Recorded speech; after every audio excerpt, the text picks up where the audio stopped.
You're teasing me, naughty, naughty. I watched a couple things this week. I finished up I Know This Much Is True, which I mentioned last week. It's an HBO miniseries starring Mark Ruffalo, based on a novel from the late 1990s, I believe. Um, it's really good.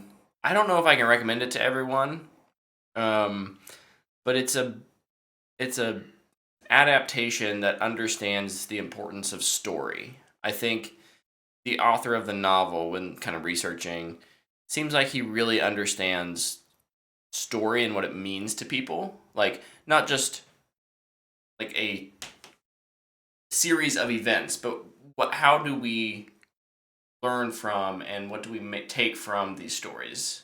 Using storytelling as a not just a narrative function, but a cognitive one of how we think. And that's why of course, me and my film brain up here, that's why I love this show. It's 6 episodes. I think it might be a little long. It's definitely too big for like a movie. Mm-hmm. But I think maybe you could have maybe squeezed into 4 or 5 and still gotten all the points across. It's a story about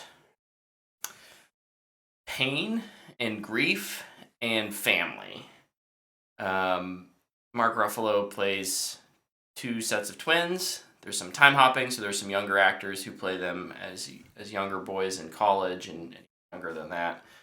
But he is incredible.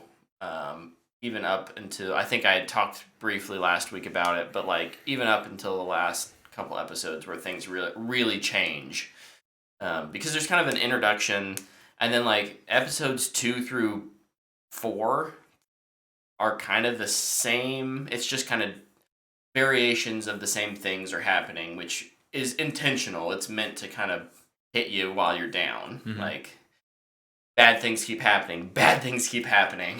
Mm-hmm. And it's intentional, and I think it's well done.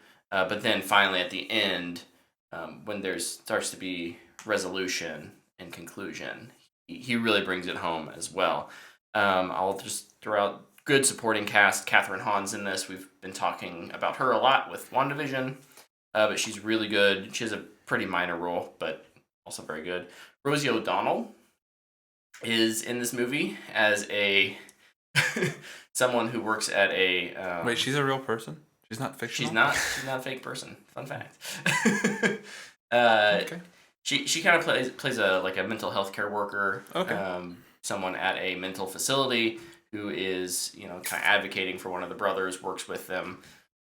She's really good in it, and in particular the last episode, she's really good. And then his father, who I recognize his face, but I don't recognize his name, John Porosino. Nope. I recognize. I don't. He was also fantastic because this is a movie about family.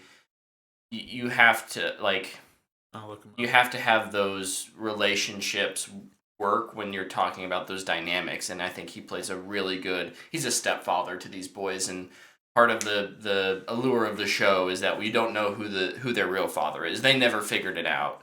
I don't recognize it. But in talking about like what the story is, I think it understands itself, and one of the lines one of the psychiatrists has near the end goes something along like, maybe this isn't some big mystery, but it's a parable. What if we look at this like a parable? And it's referencing something else in the story, but I think it's being very self-aware. So what in the show, what does it mean to be a family? Can we break the cycle of bad parenting? How do we take care of each other, look after each other? All themes that are really important. When I talk about, I'm obviously gushing about it. I talk about not being sure quite how to recommend it. It is pretty heavy on the language.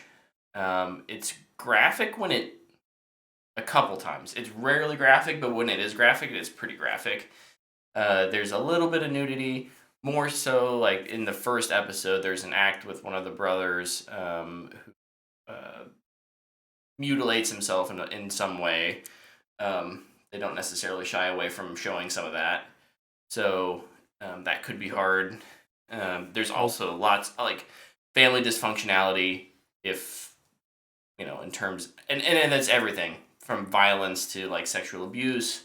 All those things are in there. So like again, if you're sensitive to like any of these things, maybe don't watch it or just be aware that it's present in some way.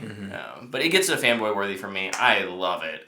And I will probably be checking it out again at some time. I need some time to decompress and kind of think about it. But I do think I want to go back and rewatch it. Very cool. Yeah.